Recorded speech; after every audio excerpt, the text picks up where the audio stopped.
আসসালামু আলাইকুম। আমি সৈয়দ হুসাইন, প্রভাষক অর্থনীতি বিভাগ, হাজরাতুজু ডিগ্রি কলেজ। সুপ্রিয় শিক্ষার্থীবৃন্দ, আজকে আমি সম্মান চতুর্থ বর্ষের আন্তর্জাতিক অর্থনীতির চতুর্থ অধ্যায়ের শেষের কয়েকটা প্রশ্ন নিয়ে আলোচনা করব।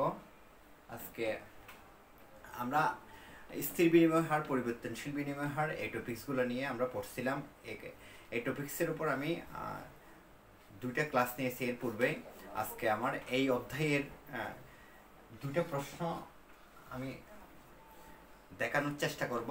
এই দুটো প্রশ্ন বোর্ড কোয়েশ্চনের, যাতে বিশ্ববিদ্যালয়ে বোর্ড কোয়েশ্চনে বারবার আসে। একটা হচ্ছে যে পরিবর্তনশীল বিনিময় হারের অধীনে বিনিময় বাজারের ভারসাম্যহীনতা দূরীকরণ, অর্থাৎ অভারসাম্য যেটা সৃষ্টি হয় সেটা দূর করার জন্য আমাদের কি প্রচেষ্টা বা অর্থনীতিবিদগণ সেটাতে কি প্রয়োজনীয়তা, অর্থাৎ কি হিসেবে এই অভারসাম্যটা দূর করা যায় সেটা নিয়ে আলোচনা। এরপর হচ্ছে ক্রয় ক্ষমতার সমতা তত্ত্ব। এটা একটা তথ্য, এটাও একটা বিনিময় হারের সাপেক্ষে এই তথ্যটি নিয়ে আজকে আলোচনা করার চেষ্টা করব। আমি ক্লাসটি শুরু করার পূর্বে এর পূর্বের ক্লাসের কয়েকটা বিষয় নিয়ে আজকে একটু করে স্মরণ করে রিমাইন্ডার দিয়ে দিতে চাই। সেটা হচ্ছে এই অধ্যায়টা স্থির বিনিময় হার, পরিবর্তনশীল বিনিময়, অর্থাৎ দুইটা দেশের মধ্যে যে বিনিময় হয়, অর্থাৎ লেনদেন হবে, আমদানি হবে, রপ্তানি হবে। আমদানি রপ্তানির মধ্যে একটা বিনিময় সংগঠিত হয়, অর্থাৎ দুইটা দেশের মধ্যে একটা বিনিময় হয় লেনদেনের মাধ্যমে। যে বিনিময়টা হয়, অর্থাৎ একটা দেশ আমদানি করবে আর একটা দেশ রপ্তানি করবে। তো এই যে আমদানি রপ্তানির মধ্যে একটা বৈদেশিক মুদ্রার একটা বিনিময় হবে। এই বিনিময়টা কিভাবে হলে কোন দেশ কতটুকু লাভবান হবে, এই বিষয়গুলো নিয়ে হচ্ছে এই অধ্যায়ের আলোচনা। এর পূর্বে আমরা দুই ধরনের বিনিময় হারের আলোচনা পড়েছিলাম। একটা হচ্ছে যে স্থির বিনিময় হার, অপরটি হচ্ছে পরিবর্তনশীল বিনিময় হার। এর আগের ক্লাসটাতে আমি স্থির বিনিময় হারের অধীনে যে অভারসাম্য দেখা দেয়, অর্থাৎ লেনদেন ঘাটতি সৃষ্টি হলে তখন কি হবে, তারপর লেনদেন উদ্বৃত্তির সৃষ্টি হলে তখন কিভাবে একটা দেশ ভারসাম্যহীনতা দূর করবে, সেটা নিয়ে আলোচনা করেছিলাম। আজকের আলোচনার টপিকস হচ্ছে যে পরিবর্তনশীল বিনিময় হার। অধীনে যে অভারসাম্য দেখা যাবে বিনিময় হারে, সেই অভারসাম্যটা দূরীকরণ কিভাবে করবে সেটা নিয়ে আলোচনা। এখন পরিবর্তনশীল বিনিময় হার আর স্থির বিনিময় হার কি, এদের সঙ্গে এবং এর পার্থক্য নিয়ে আমার প্রথম ক্লাসের আলোচনা ছিল। যদি দেখে না থাকো তাহলে পূর্বের ক্লাসগুলো দেখে নিবা, আশা করি বুঝে আসবে। তারপর আমি একটু করে রিমাইন্ডার দিতে চাই। সেটা হচ্ছে যে স্থির বিনিময় হার যেটা কর্তৃপক্ষ, অর্থাৎ কেন্দ্রীয় কর্তৃপক্ষ বা একটা দেশের যে কর্তৃপক্ষ, একটা দেশের সরকার যে দেশের অর্থ ব্যবস্থাকে নিয়ন্ত্রণ করার ক্ষমতা রাখে, সেই কর্তৃপক্ষ একটা নির্দিষ্ট সীমা বেঁধে দিলে বিনিময় হারটা, সেটা হচ্ছে যে স্থির বিনিময় হার। অর্থাৎ আমেরিকার সাথে বাংলাদেশের লেনদেন হওয়ার ক্ষেত্রে যদি বাংলাদেশ সরকার বলে যে আমাদের 70 টাকায় বাংলাদেশ আমেরিকার $1 সমান অনুপাতে বিনিময় হবে, এটা হচ্ছে যে কর্তৃপক্ষের নির্ধারিত পরিমাণ, অর্থাৎ এটা হচ্ছে যে স্থির বিনিময় হার এক্ষেত্রে। আর পরিবর্তনশীল বিনিময় হার হচ্ছে কর্তৃপক্ষ বেঁধে বাধা ধরা কোনো নিয়ম দিবে না, এক্ষেত্রে বাজার প্রক্রিয়ার মাধ্যমে এই পরিবর্তনটা হতে পারে, অর্থাৎ বিনিময় হার উঠানামা করতে পারে। এটা হচ্ছে বাজার প্রক্রিয়া, অর্থাৎ একটা দেশের আমদানি রপ্তানির উপর নির্ভর করতে পারে, একটা দেশের মুদ্রাস্ফীতি মুদ্রা সংকোচনের উপর নির্ভর করতে পারে, একটা দেশের অর্থ ব্যবস্থার উপর নির্ভর করতে পারে, একটা দেশের উন্নতির উপরও অনেকটা নির্ভর করতে পারে। অর্থাৎ একটা দেশের জন্য আমদানি কতটুকু হচ্ছে, রপ্তানি কতটুকু হচ্ছে, আমদানি আয় ব্যয়, এই বিষয়গুলো হিসাব করে, এই বিষয়গুলোর উপর নির্ভর করে এই পরিবর্তনটা হতে পারে। এখন আমরা তাহলে আমাদের প্রশ্নের কাঙ্ক্ষিত প্রশ্নের দিকে যাই। আমাদের প্রশ্নের এটা হচ্ছে যে পরিবর্তনশীল বিনিময় হারের অধীনে বিনিময় বাজারে ভারসাম্যহীনতা দূরীকরণ। এই ভারসাম্যহীনতা দূরীকরণের ক্ষেত্রে আমরা এই প্রশ্নটা নিয়ে একটু আলোচনা করি। অর্থাৎ যখন পরিবর্তনশীল বিনিময় হারের অধীনে বাজারে যখন বৈদেশিক বিনিময় বাজারে যখন কি হবে, তোমার ঘাটতি সৃষ্টি হবে, তখন বিনিময় হার বাড়তে থাকে। অর্থাৎ একটা দুইটা দেশের মধ্যে যখন লেনদেন হবে, তখন তাদের এই পরিবর্তনশীল বিনিময় হারের অধীনে যদি বিনিময় হয় এবং সেখানে যদি ঘাটতি সৃষ্টি হয়, তখন বিনিময় হার বাড়তে থাকে। তো বিনিময় হার যখন বাড়বে, অর্থাৎ যদি আমরা সোজা বাংলায় বলে থাকি, যদি আমরা একটা প্রোডাক্ট আমরা মনে করো এখন 100 টাকা দিয়ে আমেরিকায় রপ্তানি করতে পারি, এখন দেখা গেল যে বিনিময় হার বেড়ে গেছে, তাহলে রপ্তানি আমরা বেশি করবো না কম করতে চেষ্টা করবো, বেশি করবো, কারণ আমাদের আয় বেড়ে যাচ্ছে। তাহলে যখন স্বাভাবিকভাবে চলে আসে যে যখন আমাদের বিনিময় হারের মধ্যে পরিবর্তনশীল বিনিময় হারের অধীনে যখন আমাদের বাজারে ঘাটতি সৃষ্টি হবে তখন বিনিময় হার বাড়তে থাকে। তো যখন বিনিময় হার বাড়তে থাকবে তখন রপ্তানি বেড়ে যাবে, কারণ কি আমাদের আয় বেড়ে যাবে।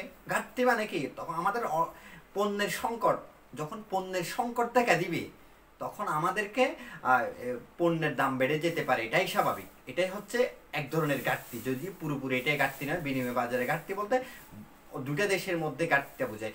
যখন ঘাটতি সৃষ্টি হবে তখন বিনিময় হার বাড়তে থাকে, আর বিনিময় হার বাড়লেই সাধারণত রপ্তানি বেড়ে যায়, আর রপ্তানি যখন বেড়ে যায় তখন কি হয়ে যায়, আমাদের যে ঘাটতিটা সেটা অনেকটা কমে আসে। এরপর ঘাটতিটা কমে আসে, ভারসাম্যটা চলে আসে। যদি অপরদিকে যদি আমাদের উদ্বৃত্তের সৃষ্টি হয় তাহলে উল্টাটা হবে, যখন উদ্বৃত্তের সৃষ্টি হবে সাধারণত আমদানি হ্রাস পাবে। আরেকটা কথা বলে রাখি, যখন আমাদের উদ্বৃত্তের ঘাটতি সৃষ্টি হবে বিনিময় বাজারে, আমাদের বিনিময় হার বাড়তে থাকে, তখন আমাদের রপ্তানির পরিমাণ বাড়বে এবং আমাদের যে ভারসাম্যহীনতা সেটা দূর হবে। তাহলে আমাদের বৈদেশিক মুদ্রার যোগান বৃদ্ধি পাবে, পাশাপাশি আমাদের যে চাহিদাটা, বৈদেশিক মুদ্রার চাহিদাটা সেটা কমে আসবে, কারণ আমাদের যোগান বেড়ে যাবে। এরপর যখন আমাদের উদ্বৃত্তের সৃষ্টি হবে, উদ্বৃত্তের সৃষ্টি হলে আমাদের কি হবে, বৈদেশিক মুদ্রার চাহিদা হ্রাস পাবে। যখন বৈদেশিক মুদ্রার চাহিদা হ্রাস পাবে আমাদের উদ্বৃত্তটা কমে আসবে, বৈদেশিক মুদ্রার চাহিদা কমে যাবে, তখন আমাদের কি হবে, বৈদেশিক মুদ্রার যে অভারসাম্যটা বিনিময় হারের, পরিবর্তনশীল বিনিময় হারের অধীনে সেটা হ্রাস পাবে, তখন আমাদের ভারসাম্য চলে আসবে। এখন বিষয়টি বোঝার জন্য আমরা যদি চিত্রের সাহায্য নিই তাহলে আমরা আরো ভালো করে বুঝতে পারবো। এখন আমরা বিষয়টা চিত্রের সাহায্যে দেখানোর চেষ্টা করি একটু।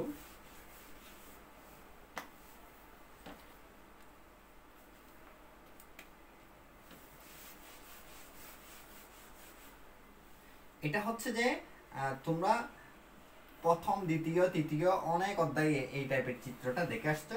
সিম্পল একটা চিত্র নিয়ে এই প্রশ্নের ব্যাখ্যাটা দেওয়া যায়।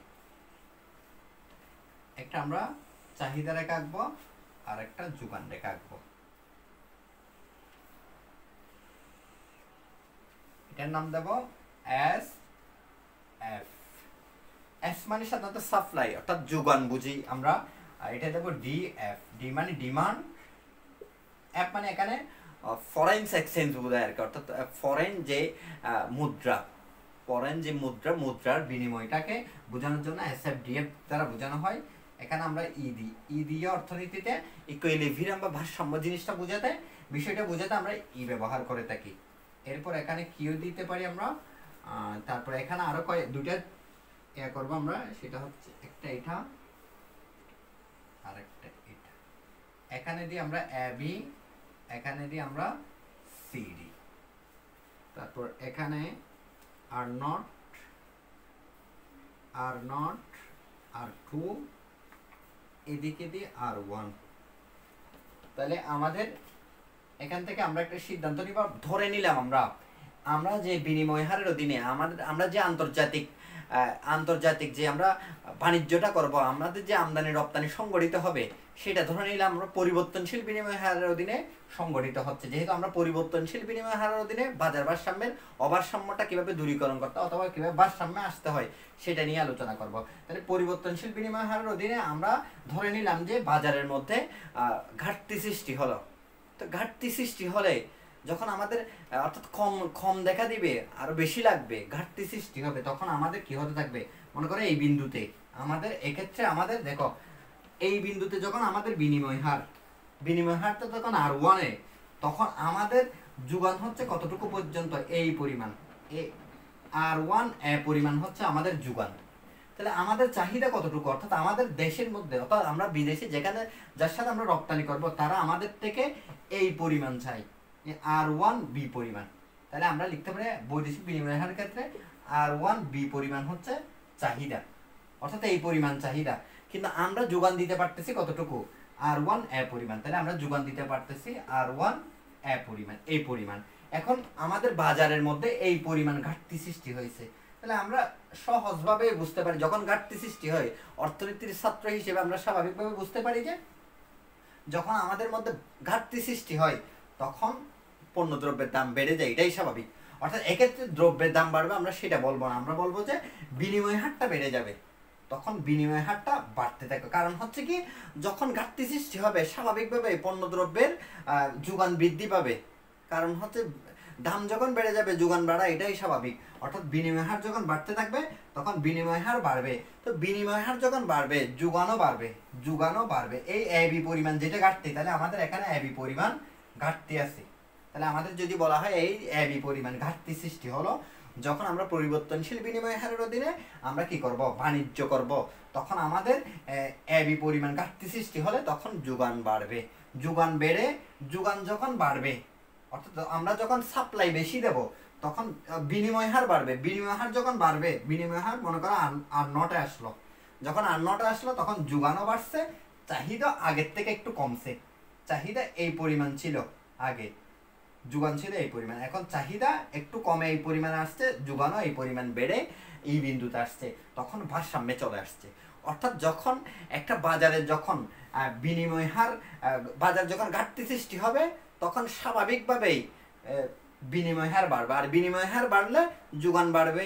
তখন যোগান বাড়লে যে পরিমাণ চাহিদা, যে পরিমাণ ঘাটতি সৃষ্টি হয় সেটা পুষিয়ে আসে, অর্থাৎ এক্ষেত্রে একটা ভারসাম্য অবস্থানে চলে আসে।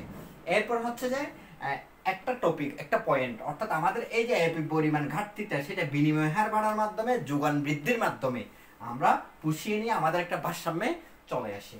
এখন তাইলে আমাদের যে এবি পরিমাণ যে ঘাটতিটা সৃষ্টি হয়েছিল সেটা আর1 থেকে আর0 পরিমাণ বিনিময় হার বাড়ার কারণে আমাদের মধ্যে এই ঘাটতিটা পুষিয়ে একটা ভারসাম্যে চলে আসে। তাহলে আমরা বলতে পারি যে পরিবর্তনশীল বিনিময় হারের অধীনে যখন অভারসাম্য দেখা দিবে অর্থাৎ ঘাটতি সৃষ্টি হবে, ঘাটতি সৃষ্টি হলে বিনিময় হার বাড়বে। বিনিময় হার আর1 থেকে বৃদ্ধি পেয়ে আর0 যাবে, আর বিনিময় হার বাড়লে যোগান বেড়ে এই পরিমাণ থেকে এই পরিমাণ হয়, এই আর0 থেকে এই পরিমাণ, অর্থাৎ যোগান আর0 থেকে এই পরিমাণ অর্থাৎ বেড়ে যায়। তাহলে এখানে ভারসাম্য চলে আসে, অর্থাৎ চাহিদার যোগান যখন সমান হয়, এটা তো আমরা স্বাভাবিকভাবেই জানি, তখনই ভারসাম্যতা অর্জন হয়। আশা করি ঘাটতির বিষয়টা বুঝাতে পেরেছি। এখন আমরা উদ্বৃত্ত সৃষ্টি হলে, ঘাটতি উদ্বৃত্ত দুটাই কিন্তু অভারসাম্য, উদ্বৃত্ত হলে যে অভারসাম্য বা ভারসাম্য হয়ে যাবে এমনটা নয়। এখন আমরা বুঝাতে চেষ্টা করেছি অভারসাম্য অর্থাৎ ঘাটতি সৃষ্টি হলে কিভাবে ভারসাম্য অর্জন করতে হয়। এখন দেখবো আমরা যখন উদ্বৃত্তের সৃষ্টি হবে, অর্থাৎ একটা বাজারে যখন পণ্য বেশি উৎপাদন করে ফেলবে, মনে করো দেশের মধ্যে বা বিদেশে আমাদের যে লেনদেন হয় সেখানে যদি আমাদের প্রয়োজনটা যদি আমরা যদি রপ্তানি করতে পারি 10 টাকার পণ্য, সেখানে যদি আমরা 100 টাকার পণ্য রপ্তানি করে উৎপাদন করে ফেলি, তাহলে আমাদের বাকি পণ্যগুলো উদ্বৃত্ত থেকে যাবে, অর্থাৎ আমাদের অবশিষ্ট থেকে যাবে। তাহলে তখন উদ্বৃত্তের সৃষ্টি হবে। তাহলে যখন উদ্বৃত্তের সৃষ্টি হবে তাহলে চাহিদা কমে যাবে, সেটাই স্বাভাবিক। অর্থাৎ এই যে ধরে নিলাম আমরা পরিবর্তনশীল বিনিময় হারের অধীনে বাজারের মধ্যে উদ্বৃত্তের সৃষ্টি হলো, তো উদ্বৃত্তের সৃষ্টি হলে ধরে নিলে এই ক্ষেত্রে অর্থাৎ অতিরিক্ত যখন পণ্য উৎপাদন করে, দাম যখন বিনিময় হার যখন বাড়তে যখন অতিরিক্ত পণ্য উৎপাদন করলো, তখন আর2 তে এই পরিমাণ পণ্য উৎপাদন হলো, এই আর2 এই ডি পরিমাণ, আর2 থেকে ডি পরিমাণ পণ্য উৎপাদন হলো। এই পরিমাণ পণ্য উৎপাদন হওয়ার ফলে দেখা যাচ্ছে যে চাহিদা হচ্ছে যে এই পরিমাণ, এইটা হচ্ছে চাহিদা রেখা, বাম থেকে ডানে নিম্নগামী। তাহলে আমাদের চাহিদা কতটুকু, আর2 সি পরিমাণ। তাহলে এক্ষেত্রে ঘাটতি কতটুকু, ঘাটতি হচ্ছে যে উদ্বৃত্ত হচ্ছে কতটুকু, সিডি পরিমাণ। অর্থাৎ যখন আর2 বিনিময় হার, অর্থাৎ বিনিময় হার অনেক বেশি, তো বিনিময় হার বেশি হলে আমাদের আয় বেশি, তখন আমাদের উদ্বৃত্ত বেড়ে যাবে, অর্থাৎ আমরা বেশি উৎপাদন করব, কিন্তু যেই পরিমাণ উৎপাদন করব সেই পরিমাণ বৈদেশিক বিনিময় বা পরিবর্তনশীল বিনিময় হার অধীনে চাহিদা ততটুকু নেই, তখন সিডি পরিমাণ আমাদের উদ্বৃত্তের সৃষ্টি হয়। এই যে সিডি পরিমাণ উদ্বৃত্তের সৃষ্টি হয়, তাহলে এক্ষেত্রে বিনিময় হার বাড়বে না কমবে, তাহলে স্বাভাবিকভাবে বলতে পারি যেহেতু পণ্য অবিকৃত থেকে যাচ্ছে, তাহলে নিশ্চিতভাবে বলতে পারি এক্ষেত্রে আমাদের বিনিময় হার কমতে থাকবে, কারণ পণ্যের চাহিদা কমে গেছে। তখন বিনিময় হার আর2 থেকে হ্রাস পেয়ে আর0 আবার আর0 দিকে নিচের দিকে নেমে আসে, এক্ষেত্রে অর্থাৎ বিনিময় হার কমতে থাকে। আর বিনিময় হার কমলে বৈদেশিক মুদ্রার চাহিদা কমতে থাকে, বৈদেশিক মুদ্রার যখন চাহিদা কমবে তাহলে বৈদেশিক এক্ষেত্রে একটা ভারসাম্য চলে আসবে। তাহলে আমরা বুঝাতে সক্ষম হয়েছি যে যখন আর1 বিন্দুতে বৈদেশিক বিনিময় বাজারে ঘাটতি সৃষ্টি হবে, তখন এবি পরিমাণ ঘাটতি সৃষ্টি হলে তখন বিনিময় হার বাড়তে থাকবে, বিনিময় হার বেড়ে এই বিন্দুতে আসবে, তখন চাহিদা বৈদেশিক বাজারে বিনিময় চাহিদা আর যোগান পরস্পর সমান হবে এবং ভারসাম্যে চলে আসবে। এরপর যখন বাজার যখন উদ্বৃত্তের সৃষ্টি হবে তখন স্বাভাবিকভাবে বিনিময় হার কমতে থাকবে। বিনিময় হার কমলে বৈদেশিক মুদ্রার চাহিদা হ্রাস পাবে, অর্থাৎ যোগানটা হ্রাস পাবে। যোগান যখন হ্রাস পাবে এক্ষেত্রে একটা ভারসাম্য চলে আসবে। অর্থাৎ এভাবে আমরা বলতে পারি যে উদ্বৃত্তের ঘাটতির সৃষ্টি হলে বিনিময় হার বেড়ে, আর উদ্বৃত্তের সৃষ্টি হলে বিনিময় হার কমে ভারসাম্য অর্জন করা সম্ভব হয়। আশা করি বিষয়টা বোঝাতে সক্ষম হয়েছি। আমরা এখন দ্বিতীয় প্রশ্নটাতে যাবো। দ্বিতীয় প্রশ্নটা হচ্ছে যে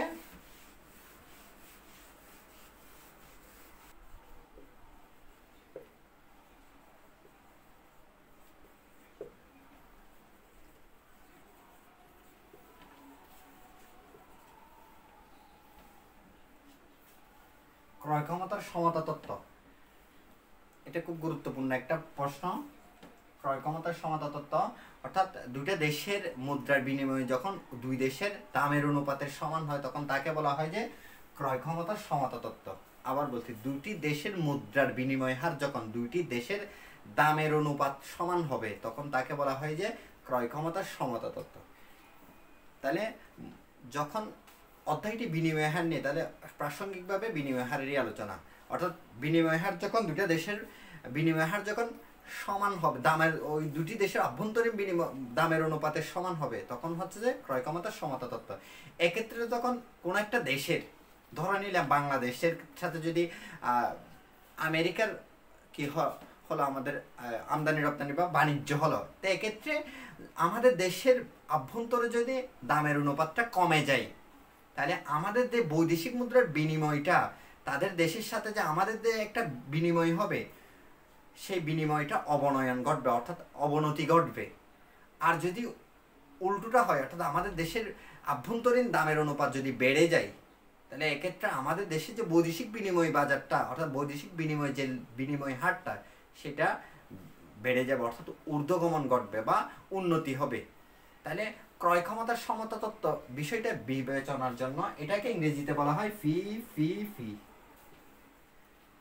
এটা যদি আমরা পূর্ণরূপ লিখি, purchasing power of parity.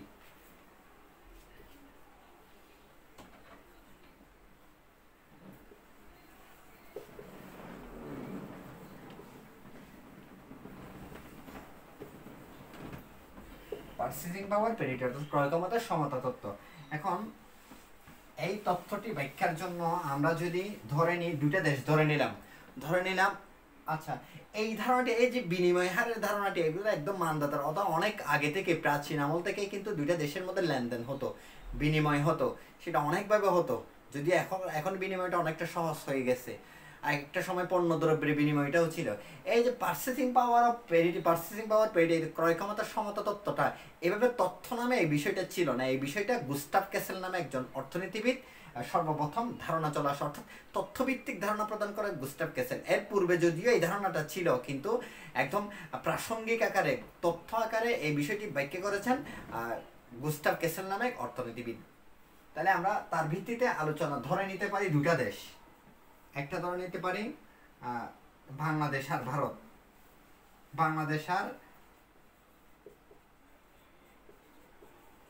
Bangladesh O America ধরে নিলে আমরা বাংলাদেশকে এ ধরতে পারি, বাংলাদেশকে আমরা বি ধরবো, আমেরিকাকে আমরা এ ধরবো। তাহলে এক্ষেত্রে আমরা ধরে নিতে পারি একটা দেশ উন্নত আর একটা দেশ অনুন্নত বা উন্নয়নশীল। ধরে নিলাম অনুন্নত, তাহলে আমেরিকা থেকে এখানে আমরা ধরে নিব উন্নত, আর বাংলাদেশকে আমরা ধরে নিব অনুন্নত। আচ্ছা, তারপর হচ্ছে যে দুটা দেশের মধ্যে লেনদেন হবে, দুটা দেশের মধ্যে বিনিময় হবে। এখন বিনিময়টা কি আকারে হবে সেটা বোঝার জন্য আমরা দুইটা দেশ ধরে নিলাম আমরা বাংলাদেশ আর আমেরিকা। এই দুইটা দেশের মধ্যে বিনিময় হবে এবং তাদের দামের অনুপাতের সাপেক্ষে কোন ধরনের বিনিময়টা কিভাবে বুঝতে পারবো, ক্রয় ক্ষমতার সমতা তত্ত্ব কতটুকু উন্নতি হচ্ছে না অবনতি হচ্ছে কিভাবে, সেটা আমরা বোঝার জন্য আমরা এখন একটা উদাহরণ লিখব।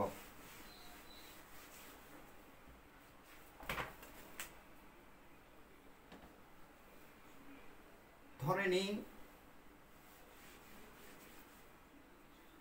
ভিত্তি সময়ে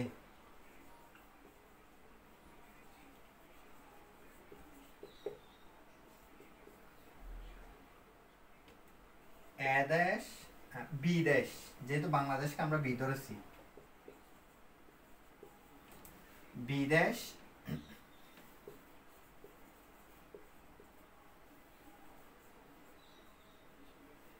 একটি শার্টের দাম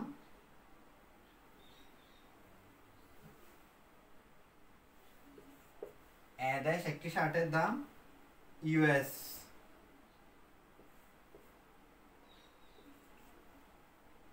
$9,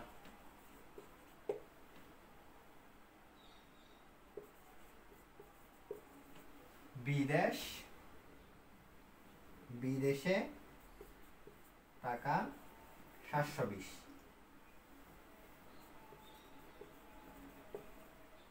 চলতি সময়ে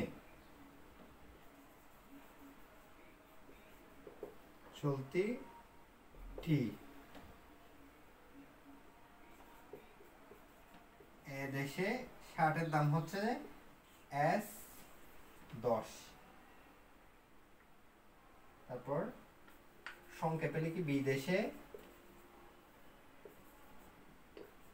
শার্টের দাম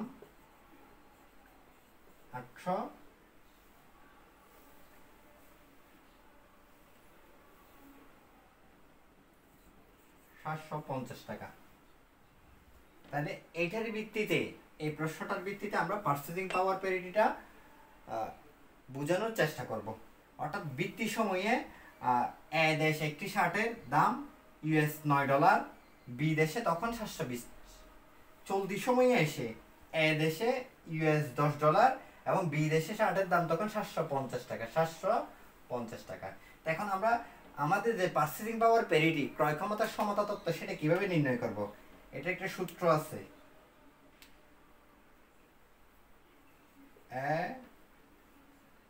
এটা দুটা ভিত্তিতে নির্ণয় করা যায়। একটা হচ্ছে যে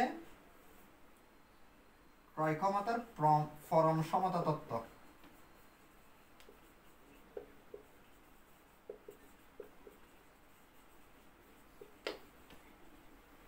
একটা হচ্ছে ক্রয় ক্ষমতার পরম সমতা তত্ত্ব। এটাকে বলা হয় এফইপি, অ্যাবসলিউট পার্চেজিং পাওয়ার প্যারিটি, ক্রয় ক্ষমতার পরম সমতা তত্ত্ব।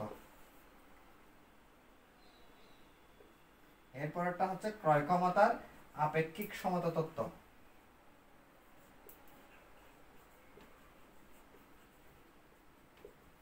তাহলে একটা আমরা দুইটা ভিত্তিতে পরম সমতা তত্ত্ব, ক্রয় ক্ষমতার সমতা তত্ত্ব বের করতে পারি। একটা হচ্ছে ক্রয় ক্ষমতার পরম সমতা তত্ত্ব, যেটাকে এফইপি বলে, অ্যাবসলিউট পার্চেজিং পাওয়ার প্যারিটি। এরপর একটা হচ্ছে আরপিপি, রিলেটিভ পার্চেজিং পাওয়ার প্যারিটি। দুইটার ভিত্তিতে আমরা দুইটার ভিত্তিতে আমরা ক্রয় ক্ষমতার সমতা তত্ত্বটা নির্ণয় করার চেষ্টা করব। তাহলে আমরা প্রথমে অ্যাবসলিউট পার্চেজিং পাওয়ার প্যারিটি তথা পরম ক্রয় ক্ষমতার সমতা তত্ত্বের ভিত্তিতে নির্ণয় করার চেষ্টা করব। এই সূত্রটা হচ্ছে এফইপি ইকুয়াল, তাহলে এখানে লিখবো আমরা শার্টের দাম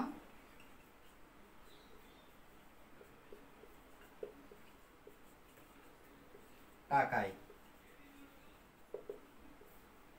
এরপর হচ্ছে শার্টের দাম ডলারে। তাহলে শার্টের দাম আমাদের টাকায় কত ছিল? 720 টাকা। এই 720 টাকা। তারপর হচ্ছে যে ডলারে কত ছিল? 9। তাহলে এটা আমরা কিভাবে বের করতে পারি? 8 9 72, শূন্যটা বসে যাবে। তাহলে আমাদের যে এটা হলো বিনিময় হারটা, তাহলে ভিত্তি সময়ে এটা ভিত্তি সময়ে আমাদের বিনিময় হার হলো 80 টাকা। আমাদের যে পরম অ্যাবসলিউট পার্চেজিং পাওয়ার প্যারিটি, অর্থাৎ পরম ক্রয় ক্ষমতার পরম সমতা তত্ত্ব, সেটার ভিত্তিতে আমাদের যে বিনিময়টা হলো, আমাদের ওদের $1 সমান আমাদের 80 টাকা। অর্থাৎ আমাদের বিনিময় হারটা পরম ক্ষমতার ভিত্তি বছরে হচ্ছে 80 টাকা। এখন আমরা এই ভিত্তি বছরেরটা বের করলাম 720 আর 9 এর বিবেচনায়। এখন আমরা এখানে আমরা জিরো লিখতে পারি, ও জিরো অর্থাৎ নট, এটা ভিত্তি বছরের চিহ্ন। এখন আমরা যদি এখানে 750 দিই, এখানে যদি আমরা 10 দিই, তাহলে আমরা এখন চলতি বছরেরটা বের করতে পারবো। তাহলে আমাদের আসে কত, 0 0 চলে যাবে, তাহলে আর থাকে 75। অর্থাৎ চলতি বছরের ক্ষেত্রে যখন আমরা অ্যাবসলিউট পারচেজিং পাওয়ার প্যারিটি বের করবো, তখন দেখা যাবে যে বিনিময় হারটা 75 টাকা। অর্থাৎ সমতা তত্ত্বটা হচ্ছে, সমতা তত্ত্বের ভিত্তিতে অ্যাবসলিউট পারচেজিং পাওয়ারের আদলে আমরা পাই আমাদের যে বিনিময় হার সেটা হচ্ছে 75 টাকা। অর্থাৎ এটা আভ্যন্তরীণ বিনিময় হার এবং আমাদের যে বৈদেশিক বিনিময় বাজার তার ভিত্তিতে এটা নির্ধারিত হয়। ভিত্তি বছরে 9 ডলার, আর এখানে 720 টাকা ছিল, ওখানে 9 ডলার ছিল। তাহলে দেখো এখানে যখন কম, এখানেও কম ছিল, এখানে যখন বাড়ছে তখন এখানেও বাড়ছে। অর্থাৎ বৈদেশিক বিনিময় এখানে যখন উন্নতি করছে, তখন দেখো বৈদেশিক বিনিময় বাজারে কিন্তু উন্নতি করছে। এটা হচ্ছে পারচেজিং পাওয়ারের একটা সুবিধা যে বুঝে যায়। অর্থাৎ আমাদের আভ্যন্তরীণ বৈদেশিক বাজারে শার্টের দাম হচ্ছে 750 টাকা, আগে ছিল 720 টাকা। তাহলে আমাদের আভ্যন্তরীণ যে দামটা সেটা বাড়ছে, বৈদেশিক বিনিময় বাজারেও আমাদের কিন্তু দাম বাড়ছে। এক্ষেত্রে আমাদের যে বিনিময় হারটা সেটা কিন্তু কমে গেছে, আগে ছিল 80 টাকা, চলতি সময়ে হয়ে গেছে 75 টাকা। এটা বুঝতে হবে, ওদিকে বাড়তে পারে কিন্তু আমাদের যে বিনিময় হারটা সেটা কিন্তু কমে যাবে। আমরা একটু আগেও কিন্তু বিনিময় হারের বিষয়টা সম্পর্কে ধারণা দেওয়ার চেষ্টা করেছিলাম।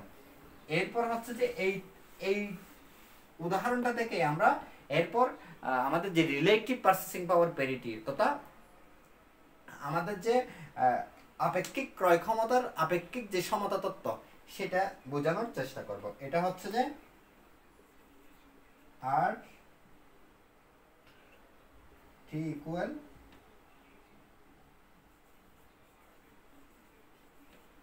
এভাবে লিখতে পারি আমরা, রিলেটিভ পারচেসিং পাওয়ার প্যারিটি ইকুয়াল,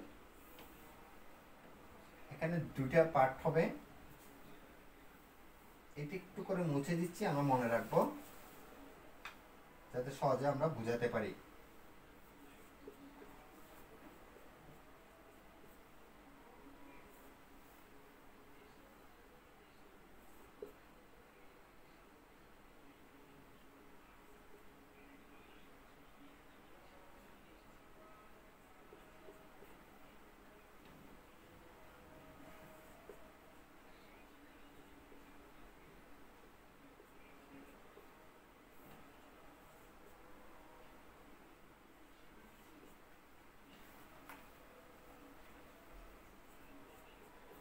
এভাবে আমরা আমাদের হিসাবটা করবো। অর্থাৎ আমরা উপরে এই যে আমাদের যে বিনিময় হারটা, অর্থাৎ দুটি মুদ্রার চলতি সময়ের ক্রয় ক্ষমতার অনুপাতের ভিত্তি করে, দুটি দেশের দুটি চলতি সময়ের মুদ্রার ক্রয় ক্ষমতার অনুপাতের ভিত্তিতে আমরা কি করব, আমাদের হিসাবটা বের করার চেষ্টা করব। কিউটি বাই কিউটি, এটা হচ্ছে টাকা, কোয়ান্টিটি অফ টাকা, আর এটা চলতি সময়ের, চলতি সময়ের এই যে অনুপাতটা আমাদের কত আসছিল সেটা আমাদের মনে আছে। অর্থাৎ চলতি সময়ে আমরা এই যে পারচেজিং পাওয়ার প্যারিটি এইটাই বের করছিলাম মূলত। এখানে আমাদের আসছিল কত, এখানে আমাদের আসছিল হচ্ছে এই পরিমাণটা আমাদের আসছিল 75।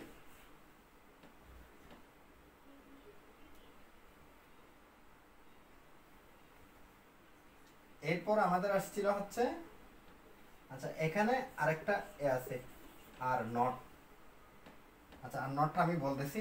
এরপর আসছিল আমাদের 80। এটা হচ্ছে যে ভিত্তি বছরের যে আমাদের পরম সমতা তত্ত্বের মধ্যে যে মানটা আসছিল সেটা হচ্ছে 80। অর্থাৎ প্রথম সময় আমাদের যে মানটা আসছিল সেটা হচ্ছে 80, ভাগ ভাগ করে লেখা যায়, তারপর ইন্টু এটা হচ্ছে যে 80টা। অর্থাৎ ভিত্তি বছরে আমাদের যে মানটা আসছিল সেটা 80 যদি কেটে দিই, তাহলে আমাদের যে এটা আছে সেটা হচ্ছে যে 75। অর্থাৎ দুটা দেশের মুদ্রার চলতি সময়ে যে মুদ্রার যে চলতি সময়ের ক্রয় ক্ষমতার অনুপাত, এটার উপর ভিত্তি করে এটা যদি আমরা দেখাই, একটু করে দেখাই, কিউটি, কিউটি মানে হচ্ছে কি অর্থাৎ কোয়ান্টিটি, টাকার পরিমাণ 720 টাকা, 750 টাকা,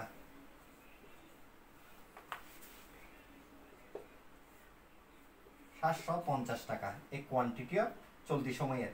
তখন কিন্তু ছিল 10 ইউএস ছিল 10। এরপর এটাতে ছিল 80 বৃত্তি সময়ের।